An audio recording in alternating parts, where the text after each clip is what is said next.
সকালে ঘুম থেকে উঠে তাড়াতাড়ি কাজ সেরে বেরিয়ে পড়লাম তিনজন। এবার বেটুর বাবা কিন্তু আমাদেরকে ছেড়ে দিয়ে চলে আসবে। যাচ্ছি হচ্ছে আমরা তমলুকে। দেখো কথা বলতে বলতে স্টেশনে পৌঁছে গেছি। আর এদিকে মামের খুনসুটি চলছে, ট্রেন ছাড়ছে না বলে বেটু শুধু বারবার তার বাবার কাছে আসছে আর যাচ্ছে।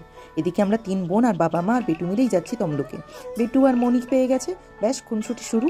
তারপর কথা বলতে বলতে আমরা ট্রেন থেকে নেমে মন্দিরেও পৌঁছে গেলাম। তো ঠাকুরের জন্য যা যা লাগে, মাখা, সন্দেশ, ধূপ, সিঁদুর যা যা লাগে দিয়ে দাঁড়িয়ে গেলাম পুষ্পাঞ্জলি দেওয়ার লাইনে।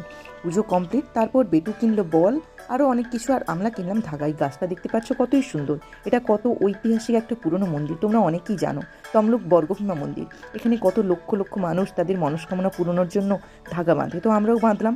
তারপর শুনেছি এখানের কালিমা শোল মাছ ছাড়া ভোগ গ্রহণ করে না, তো আমরাও এখানে খেতে বসলাম ফার্স্ট টাইম ভোগ গ্রহণের জন্য। তারপর ভোগ প্রসাদ খেয়ে তখন অনেক বিকেল, বেটু আর মনিকে নিয়ে বল খেলছে আর আমরা মা মেয়ে মিলে একটু রেস্ট নিচ্ছি। বুঝতেই পারছো মন্দিরের পরিবেশ মানে একটা আলাদাই শান্তি। তারপর ট্রেনে করে বাড়ি চলে এলাম। টাটা।